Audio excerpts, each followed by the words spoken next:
Kembali saya ingatkan teman-teman sekalian untuk diri saya terlebih dahulu baru kemudian teman-teman sekalian.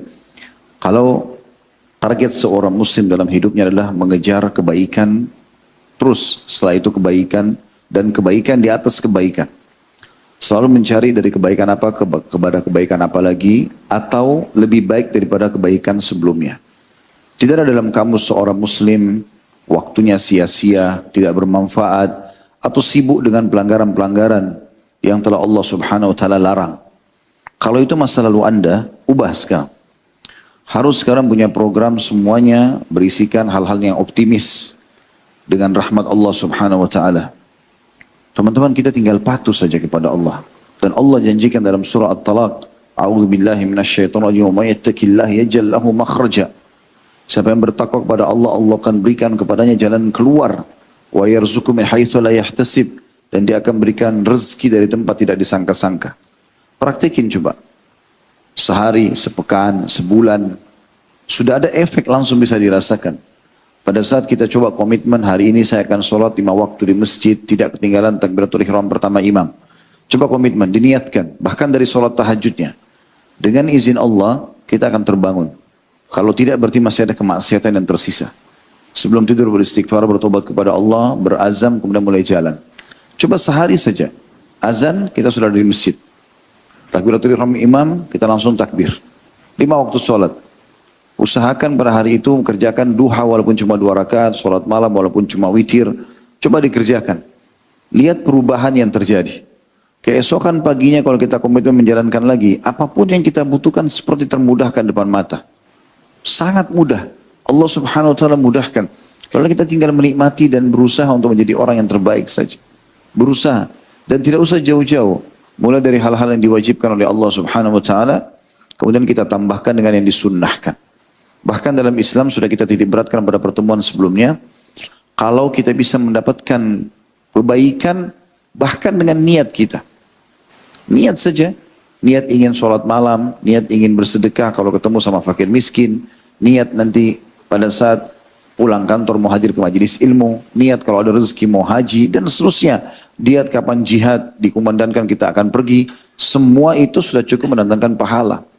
Kalau kita kerjakan, kita akan dapat 10 kali lipat. Begitu mudahnya kita beramal saleh. Bahkan lebih jauh daripada itu. Kita bisa panen pahala dari kebaikan yang sedang orang kerjakan dengan cara mendukungnya, dan juga dari keburukan orang dengan cara meluruskannya. Semua pahala.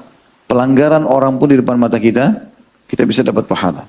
Itu kan hadis disebutkan dari Jabir bin Abdullah radhiyallahu anhuma, dan ayahnya adalah sahabat. Dia berkata, kami bersama Nabi SAW dalam satu peperangan, lalu beliau bersabda, Inna bil madinati la rijala, masirtum masira, wala qata'tum wadiya, illa kanu ma'akum habasahumul marad. Sesungguhnya di Madinah ini, atau di Madinah itu, yang sedang kita tinggalkan kotanya, ada orang-orang yang mana kamu tidaklah sekalian berjalan dalam suatu perjalanan atau melewati suatu lembah, melainkan mereka ikut bersama kalian dalam memperoleh pahala. Namun mereka terhalangi dengan penyakit. Begitu juga dengan riwayat Anas radhiyallahu anhu, kata Nabi SAW, Inna aqwaman bil madinati khalfana, ma salakna syi'ban wala wadiyan illa wahum ma'ana fihi habasahumul udhur. Sesungguhnya di Madinah ada beberapa kaum di belakang kita, yang mana tidaklah kita melewati satu jalan di lereng gunung maupun lembah, melainkan mereka ikut serta bersama kita dalam memperoleh pahala. Namun mereka terhalangi oleh uzur. Jadi ini keutamaan yang luar biasa. Sekarang lihat jemaah haji lewat. Jangan cuma sekedar lihat mereka lewat, tapi niatkan, bertekad dalam hati, kalau Allah berikan peluang yang sama, kita akan kerjakan yang sama. Apapun jemaah haji dapatkan di sana, kita juga dapat pahala. Dengan niat saja. Maka itu keringanan yang luar biasa yang Allah subhanahu wa ta'ala berikan. Sampai sebagian salafus salih berkata, aku ingin sekali punya niat di setiap amal saleh, walaupun aku belum sempat melakukannya. Karena dengan niat kita bisa dapatkan pahalanya. Tentu beda pahala antara orang yang cuma niat dengan orang yang melakukannya langsung. Karena Nabi SAW bersabda begitu dalam hadits Bukhari. Man hamma bihasanatin wa lam ya'malha kutiba lahu hasanatun kamilah. Siapa yang niat mengerjakan satu perbuatan kebaikan, lalu dia belum mengerjakannya, dicatatkan baginya satu pahala lengkap. Fa'in amilaha, kalau dia kerjakan, kutiba lahu asyra abu'afiha, dicatatkan baginya 10 kali lipat dari ibadah itu. ila sab'amiyah di'fin, bahkan sampai 700 kali lipat. Itu juga teman-teman kalau kita coba tanda kutip paksakan diri dalam ibadah. Ya cuma butuh paksakan sebentar, paksakan dulu di majelis ilmu begini, paksakan hadir di majelis ilmu, paksakan sholat 5 waktu di masjid, paksakan. Nanti kalau kita memaksakan itu dan menjadi sebuah rutinitas, satu waktu kita punya udur, sakit, naudzubillah, gila, misalnya, ya. Juga termasuk ya sebagian amal bisa bahkan setelah meninggal dia berjalan, tetap berjalan. Itu akan diberikan oleh Allah SWT pahala lengkap pada saat kita punya udur. Jadi kayak sakit, gila tadi misalnya. Begitulah yang dikatakan dari hadits Abu Musa setelahnya. Radhiyallahu anhu dia berkata Rasulullah SAW bersabda, "Idza maridal abdu aw safara kutiba lahu mithlu ma kana ya'malu muqiman sahiha." Apabila seorang hamba terkena sakit atau dalam bepergian, musafir, maka dituliskan baginya pahala seperti yang ia kerjakan di waktu mukim dan sehat. Kayak misalnya kita biasa sholat qabliyah duhur, ba'diyah duhur, qabliyah asar, qabliyah maghrib, ba'diyah maghrib, qabliyah isya, ba'diyah isya. Kita kan kalau musafir jamak qasar. Kita kehilangan, tidak ada lagi qabliyah dan ba'diyah. Tetap pahalanya diberikan oleh Allah Subhanahu wa taala karena kita pada saat lagi mukim, bukan musafir, suka mengerjakannya. Begitu juga dengan orang sakit, orang gila, sama kasusnya. Maka ini juga sebuah keutamaan yang luar biasa. Juga hadis yang masyhur, saya langsung saja baca terjemahannya yang datang setelahnya dari Abu Kabsyah Al-Ammari radhiyallahu anhu. Sesungguhnya dunia ini hanya bagi 4 orang. Pertama, hamba yang diberi rezeki oleh Allah berupa harta dan ilmu, kemudian ia menggunakan untuk bertakwa kepada Rabbnya. Ilmunya diajarkan, kemudian juga dia amalkan, serta hartanya juga dibagikan dan dia juga gunakan untuk kebutuhannya. Menghubungkan tali kekeluargaan dan mengetahui hak Allah di dalamnya, ada zakat, ada sedekah. Maka inilah kedudukan yang paling utama. Kedua, hamba yang diberikan rezeki oleh Allah berupa ilmu, namun tidak punya rezeki berupa harta. Cuma pintar saja tapi nggak ada hartanya, miskin. Lalu dia mempunyai niat yang benar dengan berkata, kalaulah aku memiliki harta, sungguh aku akan berbuat seperti si fulan. Ditunjuklah orang tadi yang punya harta dan ilmu. Kata Nabi SAW, maka orang itu sesuai dengan niatnya. Antara dia sama Allah, dia harus jujur, maka pahala keduanya adalah sama. Misal antum lihat ada orang kaya sibuk bangun masjid sana sini. Bangun masjid, rumah anak yatim, hajikan orang, segala macam lah dibiayai sama dia. Kita mungkin nggak punya kemampuan sama dia. Saya tahu ada beberapa orang, Masya Allah di Jakarta luar biasa. Di Indonesia maksudnya bersedekah luar biasa. Mungkin kita nggak bakal bisa menjangkau mungkin dengan keadaan kita sekarang untuk bersedekah seperti mereka. Setiap hari keluarin ratusan juta, ada yang keluarin miliaran rupiah, sedekah bantu sana, bantu sini. Kita mungkin nggak bisa sampai ke situ. Tapi bisa kita jangkau pahala yang sama dengan niatnya. Asal kita yakin, betul-betul kalau Allah kasih, kita akan lakukan hal yang sama, maka Nabi SAW mengatakan keduanya ini sama pahalanya. Kejar itu, nggak ada sulitnya itu. Nggak ada modalnya kecuali niat. Gitu kan. Yang ketiga, hamba yang Allah beri rezeki berupa harta, namun tidak diberi rezeki berupa ilmu. Jadi dia bodoh dalam agama. Maka lalu dia sia-siakan hartanya tersebut tanpa ilmu. Tidak bertakwa kepada Rabbnya, tidak digunakan untuk silaturahim dan tidak mengetahui hak Allah dalam hartanya.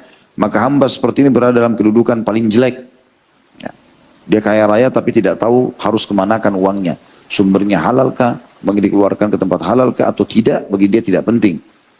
Maka ada orang keempat yang lebih buruk lagi adalah hamba yang diberi rezeki oleh Allah, baik tidak diberi rezeki oleh Allah, baik harta ataupun ilmu. Jadi dia sudah miskin, bodoh lagi. Ya.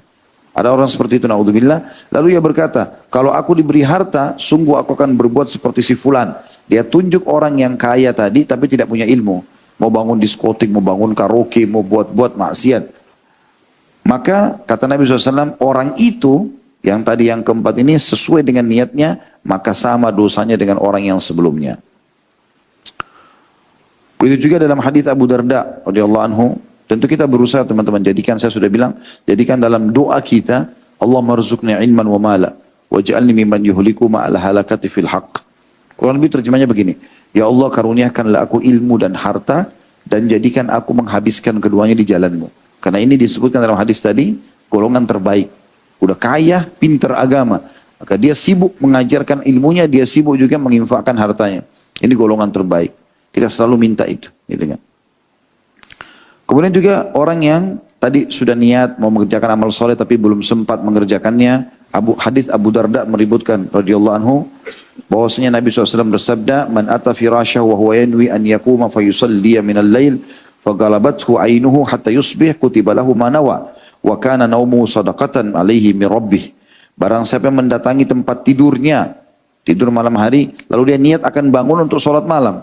Betul dia niat mau bangun sholat malam. Lalu ia terlelap tidur sampai pagi. Tapi kebablasan, bangunnya subuh. Maka dituliskan baginya pahala karena niat itu. Sholat malamnya lengkap. Sedangkan tidurnya itu adalah sedekah robnya kepadanya.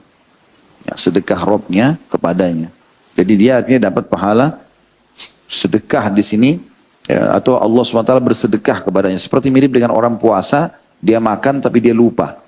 Maka makanan itu adalah sedekah dari Allah Subhanahu wa taala. Dia lanjutkan puasanya asal benar-benar lupa. Bukan pura-pura lupa. Kemudian luasnya rahmat Allah dalam berbuat kebaikan bagi orang yang sudah menikah, tentunya sekali lagi yang bujang miskin, tidak tahu apa-apa, tidak bisa dapat pahala ini, ya.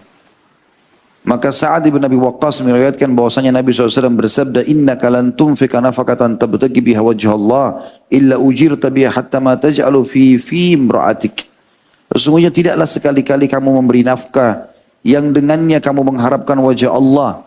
Semua yang kita keluarkan sedekah, berharap pahala dari Allah, maka pasti kamu akan diberi ganjaran sampai sesuatu yang kau letakkan di mulut istrimu. Sepotong roti kah? Kacang kah sebutir? Gula pasir yang dipakai atau apa saja, semuanya sudah cukup menjadi ajang pahala yang luar biasa. Gitu. Jadi luar biasa beban bapak, kesempatan-kesempatan beramal soleh ini sangat besar di dalam agama kita. Ya. Diberikan kesempatan-kesempatan untuk melakukan amal soleh. Dalam beramal soleh, agar kita bisa mendapatkan pahala, tadi semua apa yang kita sebutkan dan peluang-peluangnya, butuh dua hal agar amal kita diterima. Yang pertama ikhlas, yang kedua mutaba'ah. Ikhlas artinya tulus karena Allah Subhanahu wa taala, jauh dari riya semuanya, jauh dari pujian manusia, dan juga kita mengikuti Nabi alaihi salatu wassalam. Di halaman 57 yang kita bahas pada siang ini adalah berhubungan dengan masalah itu, beranjak daripada firman Allah Subhanahu wa taala dalam surah An-Nisa ayat 36, "A'udzu billahi minasyaitonir rajim wa'budullaha wa la tusyriku bihi syai'a wa bil walidaini ihsanan wa bidzil qurba wal yatama wal masakin wal jari dzil qurba wal jari junubi was sahibi bil jambi wa ibnis sabili wa ma malakat aymanukum innallaha la yuhibbu man kana mukhtalan fakhura." Sembahlah Allah dan janganlah kamu mempersekutukannya dengan sesuatu pun, dan berbuat baiklah kepada ibu bapak, karib kerabat, anak-anak yatim, orang-orang miskin, tetangga yang dekat dan tetangga yang jauh, teman sejawat, ibnu sabil dan hamba sahayamu. Sesungguhnya Allah tidak menyukai orang yang sombong dan membangga-banggakan diri. Jadi saksi bahasan kita awal ayat dan akhir ayat. Ya. Di tengah-tengahnya semua jenis-jenis perbuatan untuk menambah pahala. Yaitu potongan awal ayat, sembahlah Allah dan jangan kamu mempersekutukannya. Jadi di sini perintah ikhlas. Gak boleh sholat berindah, sedekah, dikeluarkan, senyum, atau apa sajalah perbuatan amal hanya karena ingin dipuji oleh orang. Semuanya karena Allah Subhanahu wa taala. Tidak ada orang lihat, gak ada orang lihat, tetap kita kerjakan. Itu perintahnya. Kemudian di akhir ayat dikatakan sungguhnya Allah tidak menyukai orang-orang yang sombong dan membangga-banggakan diri. Artinya dia menceritakan amal-amal itu, gitu kan. Jadi tidak boleh, kita harus ikhlas, baru bisa dapat pahala semua apa yang kita niatkan. Ciri orang ikhlas itu ya bertolak belakang sekali dengan orang yang riya. Orang yang ikhlas itu jarang sekali menceritakan amal perbuatannya. Kecuali dalam keadaan darurat, orang lihat, orang nanya, beda. Sementara orang dia menceritakan walaupun tidak ada yang mau tahu ceritanya. Gitu kan? Sibuk menceritakan semua apa yang pernah dia kerjakan, padahal orang lain tidak ada yang mau dengar gitu. Nggak perlu gitu dicerita. Gitu. Seperti itulah cirinya. Maka kita butuh keikhlasan. Di tengah-tengah ayat, Allah menyebutkan tentang gampangnya mendapatkan pahala dari orang sekitar kita. Tadi kedua orang tua di rumah kita itu ada surga. Tinggal kejar, berbuat baik sama mereka, berbakti sama kedua orang tua, karib kerabat, semua yang punya hubungan rahim dengan kita. Telepon mereka, tanya kabarnya, penuhi kebutuhannya, jenguk kalau sakit. Apa saja yang bisa kita kerjakan. Gitu kan? Bahkan memenuhi hajat-hajat mereka walaupun kecil, mengantarnya ke sebuah alamat, belanja kebutuhannya dan segala macam hal, atau mendengarkan keluh kesah, kalaupun misalnya ada sesuatu yang dia ingin sampaikan, semua itu pahalanya sangat besar. Ya. Makanya Nabi SAW mengatakan, dan aku memenuhi hajat satu saudaraku muslim, lebih aku cintai daripada itikaf di masjid ini, ditunjuk masjid beliau selama sebulan. Begitu juga dengan anak-anak yatim, anak-anak yang meninggal ayahnya, orang-orang miskin. Ya, dan ini kita harus bersyukur teman-teman. Kalau kita hidup di Dubai, susah cari orang miskin. Di Jakarta gampang sekali, gampangnya luar biasa. Gitu kan. Di sekitaran tuh balik kanan miskin, balik kiri miskin. Banyak orang miskin. Jadi kita kesempatan cari pahala dari mereka.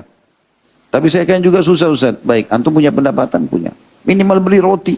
Roti harga Rp1.500, Rp2.000 beli gorengan, bagi ke orang. Sedekah setiap hari. Berikan sesuatu. Kalau nggak bisa nasihat yang baik, misalnya. Banyak sekali peluangnya, kesempatan. Orang-orang miskin itu, peluang. Dan selalu saya ingatkan teman-teman, hilangkan sifat sombong.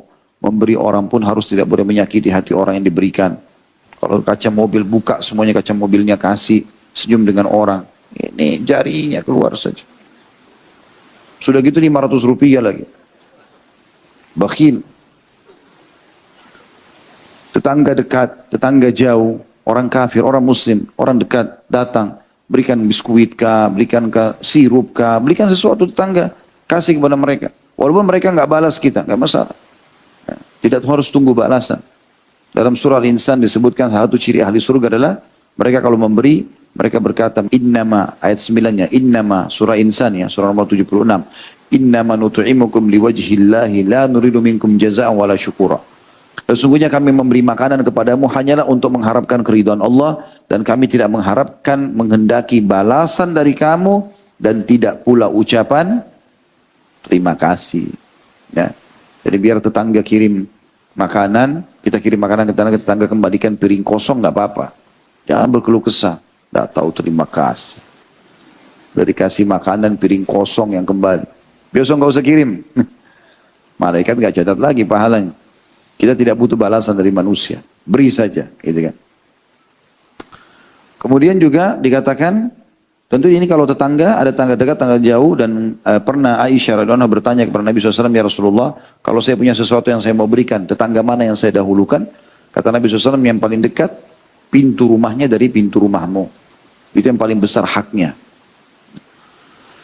Dan kita sudah tahu hadis Nabi SAW yang berbunyi, Jibril terus setiap datang kepada aku selalu mewasiatkan agar berbuat baik kepada tetangga sampai aku kira tetangga akan mendapatkan atau menjadi ahli waris, yang mendapatkan warisan. Teman sejawat, sahabat-sahabat, ya, Ibnu Sabil, orang terputus jalan, dan hamba sahayamu. Semua itu kita disuruh berbuat baik kepada orang-orang, tapi dengan syarat tadi, awal potongan ayat, kita ikhlas, dan juga akhir potongan ayat kita harus hindari, tidak boleh berbangga-bangga, disebut-sebut. Ya. Kita harus, teman-teman, kalau antum mau sukses dalam kehidupan ini, usahakan. Kalau bisa semua bagus. Tapi kalau tidak bisa semuanya, minimal ada amal-amal tertentu tidak ada sama sekali orang tahu. Antara antum sama Allah saja, sama orang itu. Lakukan itu, tidak ada yang tahu sama sekali. Satu dunia ini nggak ada yang tahu. Laki-laki sini suaminya, istrinya nggak tahu, yang istri suaminya nggak tahu. Ada yang dia bantu orang, ada ibadah tertentu, zikir yang dia baca, doa yang dia ucapkan, tidak ada yang tahu. Antara dia sama Allah SWT. Itu amal yang paling diharapkan bisa diterima oleh Allah SWT. Karena tidak ada riaknya. Kapan sudah terucapkan, sudah terekspos, syaitan buat telinga kita mendengar pujian orang, itu sudah seperti makanan putih bersih, terus sudah ditaruhin sesuatu, terbumbuhi dengan sesuatu. Mulailah kotor atau berwarna lain gitu. Maka usahakan selalu ada amal-amal itu. Itu perkataan sebagian salaf ya. Mereka mengatakan, jadikanlah ada amal-amalmu hanya antara engkau dengan Allah SWT. Tidak ada yang tahu kalau engkau melakukannya gitu. Jadi kalau nyumbang apapun, selalu ditanya, nah sama siapa? Hamba Allah saja. Jadi pesan sama orang yayasan itu, ingat ya, jangan ada yang tahu. Tidak boleh ada yang tahu kalau saya menyumbang gitu. Itu saja. Kalau ada yang tahu ya sudahlah. Tapi yang jelas kita usahakan ada yang betul-betul amal yang tidak ada yang mengetahuinya. Sampai para salafus saleh itu melihat teman-teman kalau ada temannya yang sukses, misalnya dia dikenal di masyarakat, punya harta, punya keturunan, apalah macam-macam, pasti mereka saling bisik tuh. Mereka mengatakan orang ini punya amal rahasia dengan Tuhannya. Itu yang membuat dia akhirnya Allah SWT angkat derajatnya. Jangan teman-teman amal apapun kita kerjakan semua orang tahu. Nah, ada mungkin amal apa boleh buat kayak sholat 5 waktu, hadir majelis ilmu begini, pergi haji, orang terpaksa lihat ya sudah. Orang kalau tidak lihat, antum lagi sholat malam, antum sedekah bantu orang miskin yang datang minta bantuan, tidak akan ada yang tahu. Antara antum dengan Allah subhanahu wa ta'ala. Baik, kita lanjutkan, masih di halaman 57, setelah ayat tadi, surah Nisa ayat 36, kata penulis, maka kepada orang yang memperbaiki hubungan dengan Allah, diwajibkan untuk berbuat baik kepada sesamanya. Dan berbuat baik kepada orang lain itu bisa dilakukan dengan segala sesuatu. Baik dengan harta, kedudukan, ilmu dan waktu. Sampai bisa dilakukan dengan ucapan yang baik. Sesuai dengan firman Allah Ta'ala, Allah yang maha tinggi, A'udzubillahi minasyaitonirrajim, Al-Baqarah 83, Waqulu linnasi husna. Serta ucapkanlah kata-kata yang baik kepada manusia. Juga dalam firman-Nya, A'udzubillahi minasyaitonirrajim, wa qul li ibadi yaqulu allati hiya ahsan. Saya ulangi, wa qul li ibadi yaqulu allati hiya ahsan. Innasyaitana yanzagu bainahum. Innasyaitana kana lil insani aduwwan mubina. Dan katakanlah kepada hamba-hambaku, hendaklah mereka mengucapkan perkataan yang lebih baik atau benar, perkataan yang santun. Sesungguhnya syaitan itu menimbulkan perselisihan di antara mereka. Sesungguhnya syaitan itu adalah musuh yang nyata bagi manusia. Surah Isra ayat 53. Ini kata sebagian ulama bisa bermakna yanzaq, ya. Dalam ayat tadi itu yang disebutkan yanzagu bainahum adalah membesar-besarkan permasalahan kecil sehingga menjadi besar. Jadi misalnya kita ribut sama seseorang atau ada clash sesuatu, maka syaitan nazak itu selalu bisik-bisikin, diingatin kata-kata yang paling menyakitkan apa yang dia ucapkan. Misalnya bertengkar suami istri atau teman sama temannya, supaya tidak pernah bisa baik, selalu ribut saja. Sementara hari Senin seperti ini dan hari Kamis disebutkan dalam hadis, setiap Senin dan Kamis Allah mengampuni semua orang yang tidak menyekutukan Allah dengan sesuatu apapun kecuali orang yang sedang ada pertikaian dengan saudaranya. Maka Allah berfirman, tundahlah pengampunan keduanya sampai mereka baikan, tundalah pengampunan keduanya sampai mereka baikan, terus sampai 3 kali tundalah ya pengampunan keduanya sampai mereka baikan. Jadi syaitan nazak dan sederhana. Apapun yang dibisikkan oleh syaitan hindari. Jangan diiyakan. Karena itu beliau SAW bersabda bahwa ucapan yang baik itu adalah sedekah. Sebagaimana dijelaskan di bawah ini. Dari Abu Hurairah radhiyallahu anhu ia berkata, Rasulullah SAW bersabda, kullu sulama minan nasi alaihi sadaqah. Kullu yawmin tatla'u alaihi syams. Qala ta'dilu baina ithnaini sadaqah. Wa tu'inu ar-rajula fi dabbatihi fatahmiluhu alaiha. Au tarfa'u lahu alaiha mata'ahu sadaqah. Qala wal kalimatu thayyibatu sadaqah wa kullu khutwatin tamshiha ila salati sadaqah wa tumitul adha 'anit tariqi sadaqah. Setiap persendihan seseorang itu harus bersedekah setiap hari di mana matahari terbit padanya. Sendi-sendi kita ini semuanya kita harus sedekahkan supaya bisa bertahan lama, gitu kan. Beliau melanjutkan sabdanya, kamu berbuat adil dalam menyelesaikan masalah antara dua orang yang bertikai adalah sedekah. Ada dua orang lagi ribut, kita coba perbaikin sampai tuntas, sedekah. Kamu menolong seseorang dengan menaikkannya ke atas kendaraannya. Kita bantu naik ke unta, ke kuda, atau ke mobil, dibukain pintunya misalnya. Atau mengangkatkan barangnya ke atas kendaraannya adalah sedekah. Kresek-kresek belanjaannya dibantu gitu kan. Itu adalah sedekah. Beliau SAW bersabda, ucapan yang baik itu pun sedekah. Jadi santun, ramah, tanya kabar orang. Assalamualaikum Pak, apa kabar? Assalamualaikum Bu, apa kabar? Kita cuma tanya kabar. Ya. Kemudian kita jalan gitu kan. Hanya nyapa, itu sudah cukup sedekah. Dan setiap langkah perjalanan menuju ke masjid adalah sedekah. Setiap serta menyingkirkan sesuatu yang menghalangi jalan juga adalah sedekah. Juga adalah sedekah. Jadi kalau temukan batu, kayu, paku, potongan beling, mampir sebentar, gitu kan? Kasih isyarat orang di belakang, pindahin, buang dari tempat yang aman gitu. Atau kalau buru-buru ambil, diamankan dulu di tempat kita di kantong atau di mana nanti kita buang di tempat yang aman. Misalnya kalau terlalu ramai ya, maka semua itu adalah pintu-pintu kebaikan. Kata beliau, maka barang siapa memperbaiki hubungan antara dia dengan Allah dan memperbaiki hubungan antara dia dengan orang lain, maka dia termasuk orang-orang yang beruntung. Dua kebaikan ini harus dilaksanakan untuk keselamatan hamba. Dia harus memperbaiki hubungan dengan Allah dan juga manusia. Dan Rasulullah SAW mewasiatkan hal tersebut. Dari Abu Dzar radhiyallahu anhu dia berkata bahwa Rasulullah SAW bersabda kepada saya, "Ittaqillah haitsu ma kunt wa atbi'is sayyi'atal hasanata tamhuha wa khaliqin nasa bi khuluqin hasan." Bertakwalah kepada Allah dimanapun kau berada dan ikutilah keburukan itu dengan kebaikan. Maksudnya kalau kau pernah buat dosa, sekarang kau harus ganti dengan taubat dan amal baik. Pasti ia akan dapat menghapusnya. Amal-amal salihmu sekarang akan menghapus kesalahanmu yang masa lalu. Dan berakhlaklah kepada manusia dengan akhlak yang baik. Hadis ini disebutkan hadis yang hasan, diriwayatkan Tirmidzi di nomor 1987. Hadis yang sebelumnya itu riwayat Bukhari Muslim ya. Teman-teman yang pegang buku bisa lihat footnote nomor 77. Kata beliau, maka barang siapa yang memperbaiki hubungan dengan Allah, namun membuat hubungan jelek dengan manusia, pasti amalannya akan menjadi sia-sia. Dan ia termasuk penghuni neraka. Disebutkan dalam sebuah riwayat dari Abu Shuraih radhiyallahu anhu bahwasanya Nabi SAW bersabda, "Wallahi la yu'min, wallahi la yu'min, wallahi la yu'min." 3 kali Nabi sumpah alaihissalatu wassalam. Qila man ya Rasulullah? Qala alladhi la ya'manu jaruhu biwa'iqah. Demi Allah tidak dihitung seseorang itu beriman.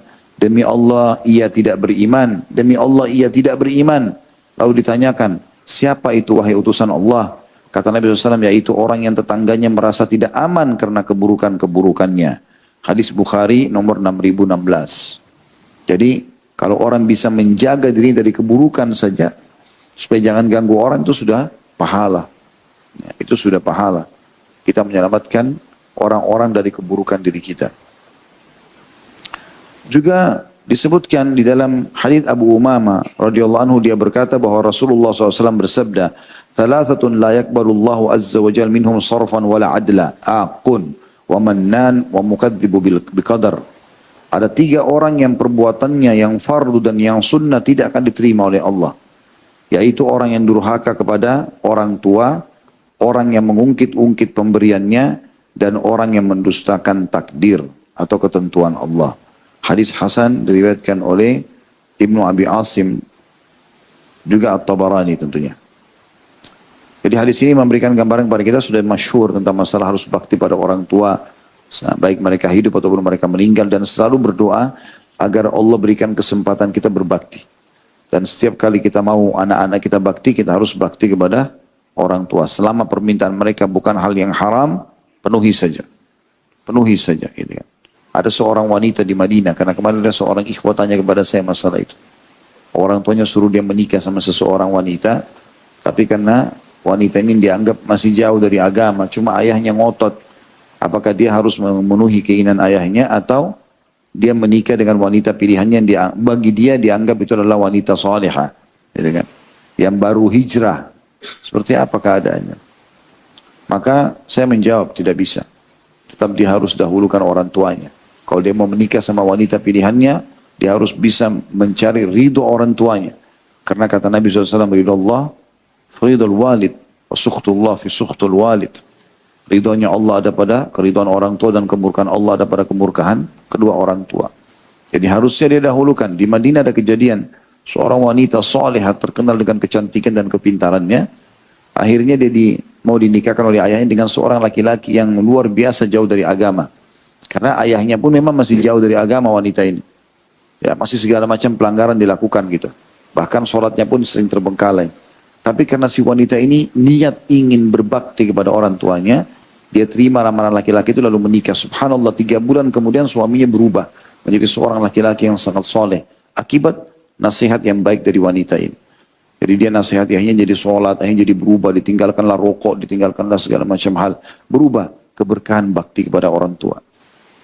Begitu juga dengan mannan, tidak boleh sebut-sebut kebaikan. Ini sudah pernah kita sebutkan kecuali beberapa keadaan. Misal, keadaan pertama pemerintah pada masyarakat.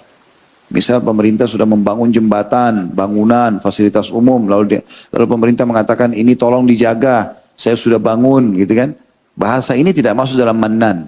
Kan di sini dilarang jemput-jemput kebaikan. Tapi ini boleh disebutkan demi untuk dijaga. Kecuali kalau dia niat riak, tuh lihat ini sana saya yang bangun, tuh lihat sana saya yang bangun, dengan niat riak lain. Tapi kalau dia niatnya untuk mengingatkan agar masyarakat menjaga fasilitas ini, itu tidak apa-apa. Ya, boleh. Yang kedua, orang tua kepada anak. Jadi boleh orang tua mengatakan, misal anak durhaka, nak, ayah ibu kan sudah biayai kamu, masa durhaka begini? Maka bahasa sudah biayai kamu ini kan sebut kebaikan. Tapi boleh, karena orang tua kepada anak. Itu juga suami kepada istri. Kalau misalnya istrinya meminta naikkan nafkah lebih, lalu suaminya mengatakan, kan sudah saya kasih nafkah sekian, masa nggak cukup misalnya. Dia sebutin, di sini dia harus sebutkan, karena kalau tidak maka tidak bisa. Gitu kan? Supaya memberikan kesadaran. Begitu juga dengan pemilik perusahaan kepada para pegawainya. Saya kan sudah kasih gaji sekian, saya sudah kasih fasilitas ini, kenapa kerjanya nggak maksimal, misal. Maka itu dibolehkan. Tapi kalau nyebut-nyebut kebaikan sini dalam arti kata memang niatnya untuk ria, bukan untuk memperbaiki keadaan orang dan seterusnya, maka itu berarti masuk dalam ancaman ini. Karena ini bahaya sekali ya. 3 golongan tidak akan diterima oleh Allah, ibadah wajib juga sunnahnya. Di antaranya tadi adalah orang durhaka sama orang tua dan orang yang menyebut-nyebut kebaikan. Dan yang ketiga adalah orang yang mendustakan takdir, memungkiri keputusan Allah Subhanahu wa taala. Ketahuilah teman-teman, tidak ada sesuatu pun yang terjadi di muka bumi ini kecuali dengan izin Allah Subhanahu wa taala. Antum bertemu dengan orang, antum interaksi sama orang, bahkan terjadi penipuan, terjadi sesuatu yang kita tidak sukai pun, itu semua dengan izin Allah Subhanahu wa taala. Dan Allah memberikan itu dengan kemahaadilannya. Pada hari kiamat, pada saat kita lihat, kita akan mengakui semuanya sambil mengatakan, bersyukur kepada Allah, kenapa Allah kita uji kita pada saat itu dengan ini, kenapa diberikan cobaan seperti itu, kenapa dinikahkan sama si fulan, dan seterusnya. Allah Subhanahu wa taala lebih tahu masalah itu. Beruntunglah orang yang selalu menerima keputusan Allah. Alhamdulillah, berarti ini yang terbaik buat saya. Alhamdulillah, berarti ini yang terbaik buat saya. Selalu saja dia menerima keputusan Allah Subhanahu wa taala. Juga hadis yang lain dari Amr bin Murrah al-Juhani radhiyallahu anhu, beliau berkata, "Ja'a rajulun ila Rasulillah sallallahu alaihi wasallam faqala, ya Rasulullah, ara'aita in shallaitu as-salawatil khams wa sumtu Ramadan wa addaitu az-zakata wa hajajtu al-baita, famadha li?" Faqala sallallahu alaihi wasallam, "Man fa'ala dhalika kana ma'an nabiyyina was-siddiqina wasyuhada was-salihin illa ayya iqqa walidayhi."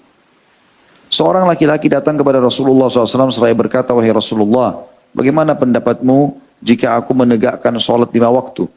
Selalu on time, 5 waktu sholat aku kerjakan sempurna. Menunaikan puasa di bulan Ramadan. Dan mengeluarkan zakat serta berangkat ke Baitullah untuk haji. Maka apa yang aku peroleh?" Kata Rasulullah SAW, barang siapa yang mengerjakan itu semua, maka ia akan bersama para nabi-nabi, siddiq, orang-orang yang terpercaya, derajatnya tinggi di surga. Insya Allah kita termasuk ini. Syuhada, orang-orang yang mati syahid, dan bersama orang-orang saleh. Kecuali apabila ia durhaka kepada kedua orang tuanya. Maka semua fasilitas itu tidak ada gunanya buat dia. Ya. Hadis ini diriwayatkan oleh Al-Bazzar nomor 25, Al-Khattabi juga nomor 1632, Al-Haythami juga sebutkan dalam Al-Majma' di jilid 8 halaman 150. Dan Imam Ahmad juga Tabarani meriwayatkan hadis ini tentunya, dan dianggap semua perawinya sahih. Dari sini kita lihat teman-teman bagaimana kalau marahnya orang tua kita itu bisa menghalangi diterimanya amal-amal saleh. Maka bertakwa kepada Allah, baik mereka masih hidup ataupun mereka sudah meninggal. Kalau sudah meninggal tentu ada hadis yang menjelaskan masalah itu. Ada seorang sahabat datang mengatakan, "Ya Rasulullah, apakah masih tertinggal baktiku pada orang tuaku setelah mereka meninggal?" Kata Nabi SAW, "Iya, engkau melanjutkan hubungan dengan orang-orang yang kau tidak akan punya hubungan kecuali melalui kedua orang tuamu." Maksudnya kerabat-kerabat, teman-temannya, silaturahim dengan mereka, jaga ukhuwah dengan teman-temannya, begitulah. Juga hadis yang lain Abu Hurairah radhiyallahu anhu, Abdurrahman ibn Sakhr, bahwasanya seseorang berkata, "Ya Rasulullah, fulanatun tuzkaru min kathrati salatiha wa siyamiha wa sadaqatiha walakinnaha tu'dhi jiranaha bilisaniha." Faqala sallallahu alaihi wasallam, "Hiya finnar." Qala ya Rasulullah, inna fulanatan tuzkaru min qillati salatiha wa siyamiha wa sadaqatiha walakinnaha la tu'dhi jiranaha bilisaniha. Faqala sallallahu alaihi wasallam, "Hiya fil jannah." Wahai Rasulullah, si fulana itu, maksudnya di Madinah ini ada satu wanita, orang Arab dulu kalau tidak mau sebutkan namanya dikatakan fulana, kalau laki-laki fulan. Si fulana terkenal sekali karena sholatnya yang banyak. Tentu di sini maknanya Nabi SAW dan juga orang-orang itu tahu siapa perempuan itu. Tapi mereka jaga adabnya, tidak menyebut namanya. Dan begitu adab seorang muslim. Terkenal sekali, ya, sholatnya yang banyak, puasa dan sedekahnya selalu banyak. Akan tetapi ia suka menyakiti tetangga-tetangganya dengan lisannya. Kasar kalau ngomong. Maka Rasulullah SAW bersabda, dia itu tempatnya dalam neraka. Maka Rasulullah SAW lalu ditanya lagi, ya, oleh orang yang tadi, wahai Rasulullah, ada fulana, ada wanita lain yang terkenal karena sedikit sholatnya. Sholatnya sedikit, puasanya juga jarang, sedekahnya juga jarang. Akan tapi ia tidak menyakiti tetangga-tetangganya dengan lisannya. Maka Rasulullah SAW bersabda, dia itu tempatnya di dalam surga. Hadis ini sahih diriwayatkan Ibnu Hibban dan juga Al-Hakim, juga Ahmad. Lalu sekarang penulis coba meringkaskan poin-poin, ya. Kata beliau, sungguhnya perbuatan baik itu memiliki keutamaan yang besar dan manfaat yang agung. Semua itu kembali kepada orang-orang yang berbuat kebaikan. Di antaranya adalah yang pertama, Allah akan memberikan kepada orang-orang yang berbuat kebaikan itu hikmah dan ilmu. Jadi dengan antum berbuat kebaikan, Allah akan berikan antum ilmu. Gitu ya. Dimudahkan belajar dari orang atau Allah berikan dari pengalaman. Sebagaimana Allah sebutkan dalam surah Yusuf ayat 22. A'udzu billahi minasyaitonir rajim. Walamma balaga asyuddahu atainahu hukman wa ilma wa kadzalika najzil muhsinin. Dan tak kala dia cukup dewasa, kami berikan kepadanya hikmah dan ilmu. Demikianlah kami memberikan balasan kepada orang-orang yang berbuat baik. Ya, maksudnya Nabi Yusuf alaihissalam. Allah berikan kepadanya hikmah dan ilmu justru karena kesabarannya pada saat dibuang oleh saudaranya dan seterusnya. Ya. Yang kedua, Allah akan meneguhkan kedudukan mereka di muka bumi. Dia subhanahu wa ta'ala berfirman dalam mengisahkan tentang Nabi Yusuf alaihissalam. Bahwasanya beliau berkata kepada saudara-saudaranya setelah mereka menjauh mengetahui jati dirinya. Dalam surah Yusuf ayat 90. A'udhu billahi minasyaitonir rajim. Qalu a innaka la anta Yusuf. Qala ana Yusuf wa hadha akhi. Qad manna Allahu alaina. Innahu man yattaqi wa yasbir. Fa inna Allah la yudhi'u ajral muhsinin. Mereka berkata, jadi maksudnya saudara-saudara Yusuf, waktu sudah ketahuan ternyata Raja Mesir yang mereka datang minta bantuan itu adalah Yusuf alaihissalam. Mereka tidak sadar kalau Yusuf masih hidup tentunya. Maka mereka berkata pada saat mereka tahu Yusuf adalah adik mereka. Apakah kau benar-benar Yusuf? Yusuf menjawab, akulah Yusuf dan ini saudaraku. Maksudnya Bunyamin, adiknya Nabi Yusuf. Karena waktu saudara-saudaranya yang jahat-jahat tadinya ini yang pernah melakukan kejahatan maksudnya, itu mau meminta agar diberikan gandum, Nabi Yusuf kasih syarat. Kalian harus bawa adik kalian Bunyamin. Kalau kalian tidak bawa, saya tidak akan kasih buat kalian. Gitu kan. Akhirnya sampai diizinkan oleh Nabi Yakub, Bunyamin ikut. Pada saat sudah tinggal bersama di istana, Yusuf memperkenalkan diri kepada adiknya Bunyamin, maka mereka pun akhirnya sudah saling kenal. Lalu kemudian Yusuf memperkenalkan diri juga kepada saudara-saudaranya. Maka dia mengatakan, mereka berkata saudara-saudaranya, apakah kamu ini benar-benar Yusuf? Yusuf menjawab, aku adalah Yusuf dan ini saudaraku. Maksudnya Bunyamin tadi. Sesungguhnya Allah telah melimpahkan karunia-Nya kepada kami. Sesungguhnya barang siapa yang bertakwa dan bersabar, maka sesungguhnya Allah tidak menyia-nyiakan pahala orang-orang yang berbuat baik. Jadi jangan antum anggap sia-sia ya. Sabar tagih utang orang tidak bayar, sabar atas gangguan pasangan hidup, anak-anak, teman-teman, apalah, semua itu ada poinnya. Semua pasti di ujung itu ada sesuatu yang Allah janjikan. Pembersihan dosa dan peninggian derajat. Cuma kita tidak tahu ya seperti apa Allah Azza wa Jalla memberikannya. Allah juga yang ketiga akan menambahkan kebaikannya atau pahalanya di dunia. Atau Allah akan menambahkan kebaikannya, N-nya besar kata ganti Allah, di dunia kepada mereka. Dan menambahkan pahala dan ganjarannya di akhirat. Sebagaimana dalam firman-Nya dalam surah Al-A'raf ayat 161, A'udzu billahi minasyaitonir rajim wa idz qila lahum uskunu hadhil qaryata wa kulu minha haitsu syi'tum raghadan. Maaf, saya ulangi, wa idz qila lahum uskunu hadhil qaryata wa kulu minha haitsu syi'tum wa qulu hittatun wadkhulul baba sujada wa qulu hittatun wadkhulul baba sujadan naghfir lakum khati'atikum sanazidul muhsinin. Dan ingatlah ketika dikatakan kepada Bani Israel, tinggallah di negeri ini saja, maksudnya Baitul Maqdis, dan makanlah dari hasil buminya, di mana saja kamu kehendaki. Dan katakanlah, bebaskanlah kami dari dosa kami dan masukilah pintu gerbangnya sambil membungkuk, niscaya kami ampuni kesalahan-kesalahanmu, kelak akan kami ramba pahala kepada orang-orang yang berbuat baik. Sebenarnya ini kisahnya panjang ya, kisah tentang Bani Israel. Pada saat mereka disuruh masuk ke Baitul Maqdis, akhirnya mereka masuk disuruh sambil menundukkan kepala kepada Allah gitu kan. Tapi jelas yang saksi bahasan kita akhir ayat ini, bahwasanya orang yang berbuat kebaikan akan dilipat gandakan balasannya pada hari kiamat. Yang keempat, Allah akan memasukkan mereka ke dalam rahmatnya sebagaimana firman-Nya dalam surah Al-A'raf ayat 56, A'udzu billahi minasyaitonir rajim wa la tufsidu fil ardi ba'da islahiha wad'uhu khaufan wa tama'a inna rahmatullahi qaribun minal muhsinin. Dan janganlah kamu membuat kerusakan di muka bumi, sudah Allah memperbaikinya, dan berdoalah kepadanya, ini besar kata ganti Allah, dengan rasa takut tidak akan diterima amalnya dan juga harapan akan dikabulkan. Sesungguhnya rahmat Allah amat dekat kepada orang-orang yang berbuat baik. Biasanya Allah akan berikan dia karunia-Nya, rezeki. Allah akan luaskan rezekinya. Dan ini menjelaskan kita juga harus beribadah kepada Allah dengan khauf dan roja. Khauf itu artinya berharap agar Allah kabulkan.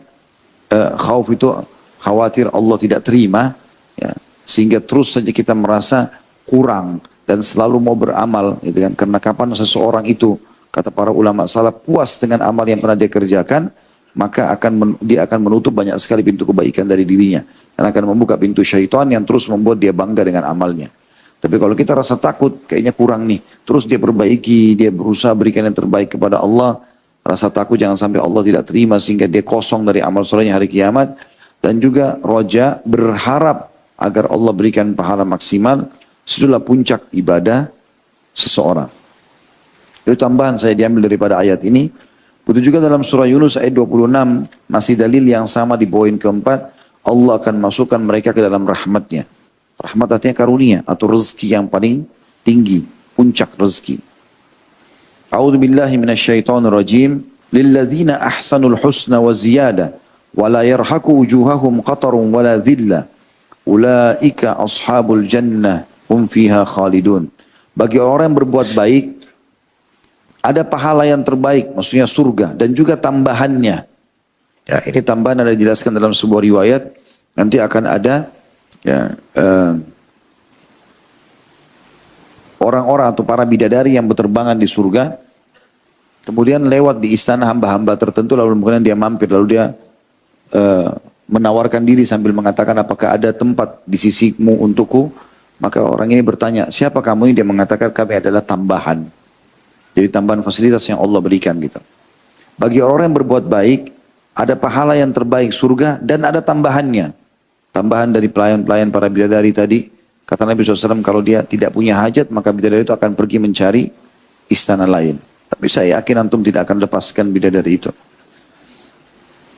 Dan muka mereka tidak ditutupi debu hitam dan tidak pula kehinaan. Karena orang-orang yang masuk neraka, wajahnya menjadi hitam dan mengeluarkan, dan saking kotornya debu, pada saat itu maka muka mereka hitam dan penuh dengan debu yang melengket. Ya. Maka ini orang yang berbuat baik, beramal soleh, jauh dari semua itu. Walaupun mereka juga ada di mahsyar. Ya. Mereka itulah penghuni surga, mereka kekal di dalamnya. Maksudnya orang-orang yang berbuat baik tadi. Dikatakan dan al-husna dalam ayat ini maksudnya adalah surga. Dan tambahan itu adalah memandang wajah Allah SWT. Ini salah satu maknanya, memandang wajah Allah Subhanahu wa ta'ala. Yang kelima, Allah akan menunjukkan kepada mereka jalan yang lurus. Allah Subhanahu wa ta'ala berfirman dalam surah Al-Ankabut ayat 69, A'udzu billahi minasyaitonir rajim, walladzina jahadu fina lanahdiyannahum subulana wa innallaha lama'al muhsinin. Orang-orang yang berjihad untuk mencari keridhaan kami, maksudnya dia mau dapat pahala, masuk surga, selamat dari neraka, benar-benar akan kami tunjukkan kepada mereka jalan-jalan kami. Dan sungguhnya Allah benar-benar beserta orang-orang yang berbuat baik. Ini juga masuk dalam maknanya ki antum hadir pengajian begini. Niatnya mau kenal agamanya Allah Subhanahu wa taala, maka Allah akan berikan panduannya. Allah akan berikan panduan. Jadi kita nanti akhirnya, oh ternyata ini kita jadi tahu, oh ternyata ini kita jadi tahu. Kita jadi dimudahkan mengamalkan. Seperti itulah. Itu juga salah satu manfaat daripada berbuat baik. Yang keenam, Allah selalu bersama dengan mereka. Sebagaimana dalam firman-Nya dalam surah An-Nahl 128, A'udzu billahi minasyaitonir rajim. Innallaha ma'al ladzina taqaw wal ladzina hum muhsinun. Sesungguhnya Allah beserta orang-orang yang bertakwa, selalu patuh dan juga selalu bersama dengan orang-orang yang berbuat kebaikan.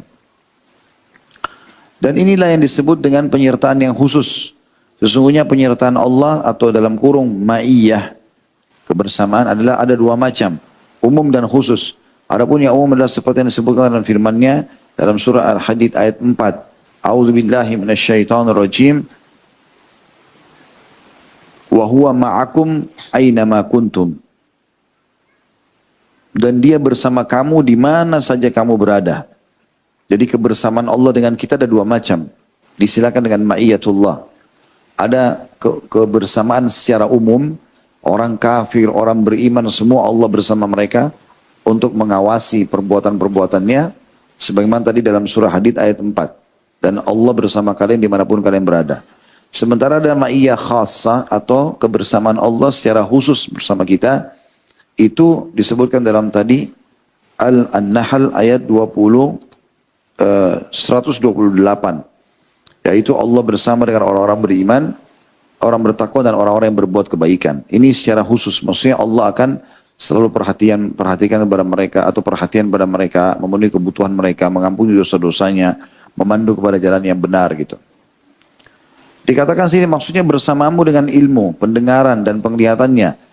Dan penyertaan ini menuntut sifat takut dan hati-hati dan merasa dilihat. Sedangkan yang khusus seperti disebutkan dalam firman Allah Ta'ala, A'udzu billahi minasyaitonir rajim wa innallaha lama'al muhsinin. Dan sesungguhnya Allah benar-benar beserta orang-orang yang berbuat kebaikan. Dan penyertaan ini menuntut adanya taufik, pertolongan dan petunjuk. Yang dengan itulah Nabi Musa mengingatkan Bani Israel ketika mereka melihat lautan di hadapan mereka sedangkan musuh berada di belakang mereka. Allah yang Maha Suci dan Maha Tinggi berfirman dalam surah Asy-Syu'ara ayat 61 sampai ayat 62. A'udzu billahi minasyaitonir rajim. Falamma tara al-jam'ani qala ashabu Musa inna lamudrakun. Qala kalla inna ma'i rabbi sayahdin.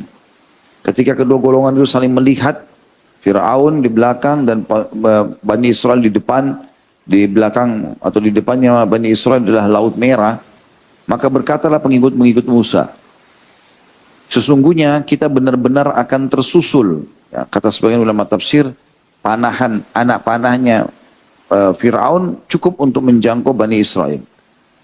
Maka Musa menjawab, sekali-kali tidak akan tersusul. Sesungguhnya Rabbku besertaku, kelak dia akan memberi petunjuk kepadaku. Padahal sebenarnya sudah terlihat, sudah akan dijangkau. Tapi keyakinan Musa alaihissalam kalau Allah akan menolong dan selalu bersama dengan orang-orang yang beriman. Penyertaan tersebut adalah penyertaan yang dengan itu juga Nabi Muhammad SAW mengingatkan teman beliau Abu Bakar pada saat lagi ada di gua dalam surah At-Taubah ayat 40. A'udzu billahi minasyaitonir rajim. Idh yaqulu li sahibihi la tahzan innallaha ma'ana. Al-ayat di waktu dia berkata Muhammad SAW kepada temannya Abu Bakar, janganlah berduka cita, sesungguhnya Allah beserta kita. Ya.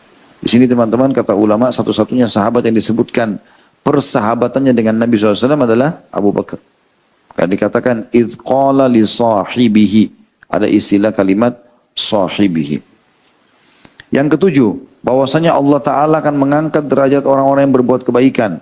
Mereka tidak akan disebut, melainkan dengan sebutan yang baik sampai hari kiamat nanti. Sebagaimana firman Allah Ta'ala, A'udzu billahi minasyaitonir rajim. Salamun ala Nuhin fil alamin. Inna kadzalika nadzil muhsinin. As-Saffat ayat 79 sampai ayat 80. Yang artinya kesejahteraan dilimpahkan atas Nuh di seluruh alam. Sesungguhnya demikianlah kami memberi balasan kepada orang-orang yang berbuat baik. Karena Nabi Nuh AS berbuat baik, maka Allah Subhanahu Wa Taala meninggikan derajatnya. Artinya seluruh dunia mengetahui kisah Nuh AS. Begitu juga dalam surah As-Saffat ayat 109 sampai 110. A'udzu billahi minasyaitonir rajim. Salamun ala Ibrahim. Kadzalika nadzil muhsinin. Kesejahteraan dilimpahkan kepada Ibrahim. Demikianlah kami memberi balasan kepada orang-orang yang berbuat baik. Nah, poin yang terakhir teman-teman dalam golongan yang ketiga ini, yaitu Allah akan menebus, memaafkan segala kesalahan mereka dan memberikan pahala atas amal-amalan mereka yang sangat baik, serta memasukkan mereka ke dalam surga yang di dalamnya mereka bersenang-senang sesuai kehendak mereka, sebagaimana firman Allah Ta'ala di dalam surah Az-Zumar ayat 34 sampai 35. A'udzu billahi minasyaitonir rajim. Lahum ma yasha'una 'inda rabbihim. Dzalika jazaa'ul muhsinin. Liyukaffirallahu 'anhum aswa alladhi amilu wa yajziyahum ajrahum wa yajziyahum ajrahum bi ahsanil ladzi kanu ya'malun. Mereka memperoleh sesuatu yang mereka kehendaki pada sisi Rabb mereka.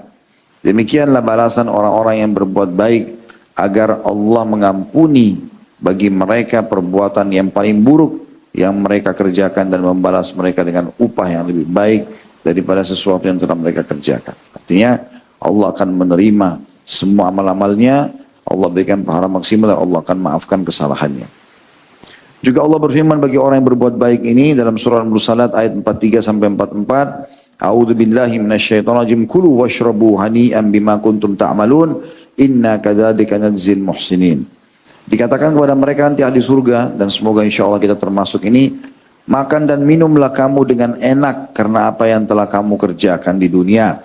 Sesungguhnya demikianlah kami memberi balasan kepada orang-orang yang berbuat baik.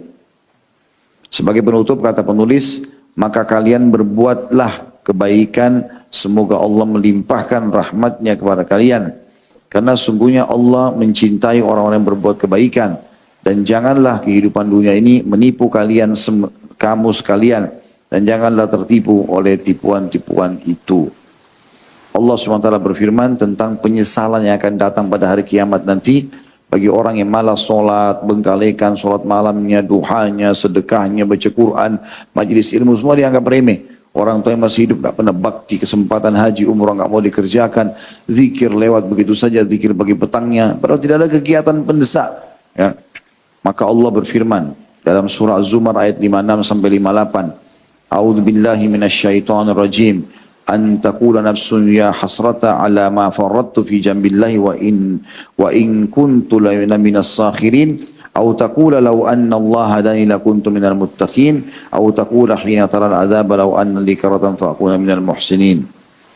Supaya jangan ada yang mengatakan amat besar penyesalanku atas kelalaianku dalam menunaikan kewajiban terhadap Allah, sedang aku sungguh termasuk orang-orang yang mengolok-olok agama Allah. Atau supaya jangan ada yang berkata, kalau sekiranya Allah memberi petunjuk kepada aku, tentulah aku termasuk orang yang bertakwa. Atau supaya jangan ada yang berkata ketika ia melihat azab, kalau sekiranya aku dapat kembali ke dunia, niscaya aku akan termasuk orang yang berbuat baik. Artinya penyesalan di akhir. Pada saat mereka sudah melihat siksaan Allah, baru mereka menyesal tentang adanya pelanggaran-pelanggaran yang terjadi dan kesempatan-kesempatan ibadah yang mereka sia-siakan. Ya, Allahu a'lam.